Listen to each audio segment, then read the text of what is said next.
তো হে hello guys, চলে এসেছি আবার খেলার খবর চ্যানেলে বিগ আপডেট নিয়ে। তো চলো বন্ধুরা, খুব গুরুত্বপূর্ণ আপডেট নিয়ে চলে এসেছি। ফুল ভিডিওটা দেখতে থাকো, স্কিপ করবে না। স্কিপ করলে কিন্তু ভিডিওর মধ্যে অনেক কিছু মিস করবে। এবং এই খেলার খবর চ্যানেলে যারা নতুন আছে অবশ্যই এই খেলার খবর চ্যানেলটা সাবস্ক্রাইব করে পাশে থাকা ব্ল্যাক অ্যান্ড ঘন্টাটাকে ডাউন করে বাজিয়ে দাও। আর বেশি বেশি লাইক এবং কমেন্ট করে দাও, যাতে মোটিভেট হয় তোমাদের এই খেলার খবর চ্যানেলে আমি ফার্স্ট আপডেট দিতে পারি।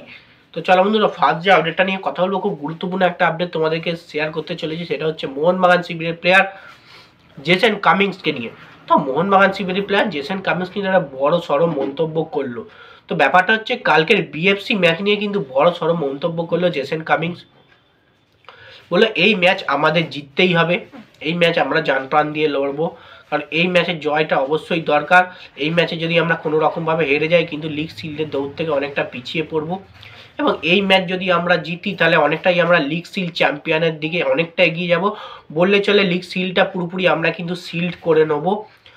তাই জন্য এই ম্যাচটা ফর্মে ভালো করে ফিরতে হবে এবং ভালো করে খেলতে হবে। এবং সে চাইছে তাকে যাতে ফার্স্ট 11 থেকে চান্স দেওয়া হোক, সে তার খেলা কিন্তু দেখাবে। তো জেসন কামিংস একটা প্রেস কনফারেন্সে এই বার্তা দিয়েছে এবং তাকে কিন্তু প্র্যাকটিস সেশনেও দেখা গেছে জোর কদমে প্র্যাকটিস করতে 100% দিয়ে নিজেকে প্র্যাকটিস সারছেন, যাতে বেঙ্গালুরু ম্যাচ অসাধারণভাবে পারফরমেন্স করতে পারে এবং দুর্দান্তভাবে খেলতে পারেন। তো দেখা যাক জেসন কামিংসকে coach Jose Molina, Mohun Bagan coach Jose Molina প্রথম থেকে খেলায় কিনা, এবং জেসন কামিংস দলের হয়ে গোলটা করে কিনা, সেটাই হচ্ছে সবথেকে বড় ব্যাপার। গোল জেসন কামিংসের পা থেকে আমরা দেখে এসেছি অনেকবারই ভালো ভালো গোল, এ ম্যাচেও কিন্তু দুর্দান্ত গোল দেখতে চাই। তো যাই হোক, নেক্সট যে আপডেটটা নিয়ে কথা বলবো, খুব গুরুত্বপূর্ণ একটা আপডেট আবার নিয়ে চলে আসছি। তো মোহনবাগান শিবিরের একটা মূল প্লেয়ার সে কিন্তু দলে ফিরতে চলেছে, মানে সুখবরই বললে চলে। তো প্লেয়ারটা কে? মোহনবাগান শিবিরের মূল যে প্লেয়ারটা সেটা হচ্ছে আশিক কুরুনিয়ান।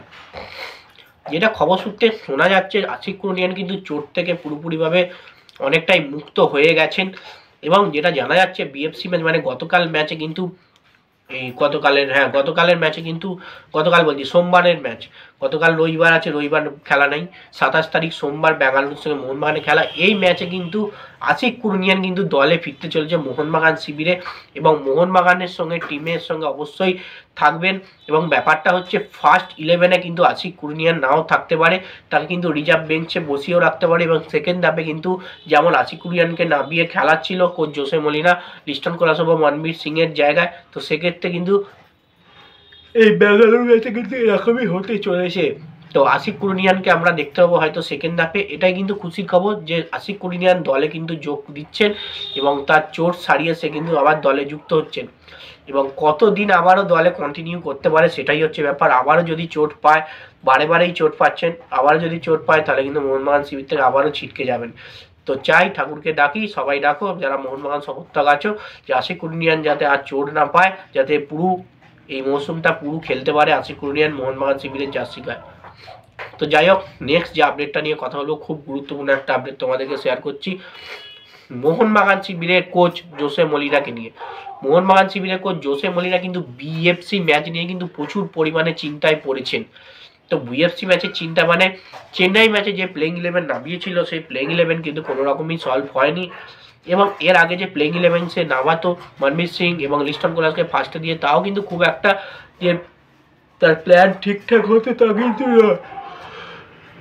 সেক্ষেত্রে এবার সবই প্ল্যান সে ছেড়েছেন, কিন্তু কোনো রকমই ভালো ফলাফল ইদানিং কোনো ম্যাচে পায়নি। খুব জোর হলে 1 গোলে জিতেছে, নাহলে ড্র হয়েছে, এরকমই কিন্তু ব্যাপার হয়েছে। তো সেক্ষেত্রে ম্যাচ জিততে গেলে কিন্তু তাকে অন্যরকমভাবে ভাবতে হবে, নতুন করে প্লেইং 11 নামাতে হবে, খেলাতে হবে। তো সেক্ষেত্রে এই প্লেইং 11টা যদি কোচ জোসে মলিনা নামায়, তার কিন্তু পুরোপুরিভাবে চিন্তা মুক্ত থাকতে পারে যে প্লেইং 11টা আমি এখন বলছি। অবশ্যই গোলকিপিংয়ে রাখা উচিত বিশাল ক্যাথকে, অবশ্যই থাকবে। ডিফেন্সে Subhasish Bose, Alberto Rodriguez, Tom Aldred, Ashish রায়।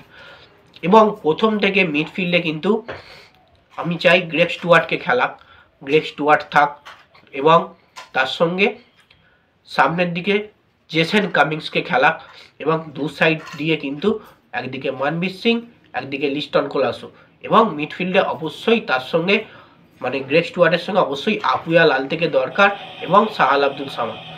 এই প্লেইং 11 যদি খেলে অবশ্যই কিন্তু জিততে পারে। এবং সেকেন্ড হাফে কিন্তু ম্যাকলারেন এবং দিমিত্রি পেত্রাদাসকে আনতে পারে, প্রায় 75 মিনিটের মাথার মধ্যে আনলেই হবে।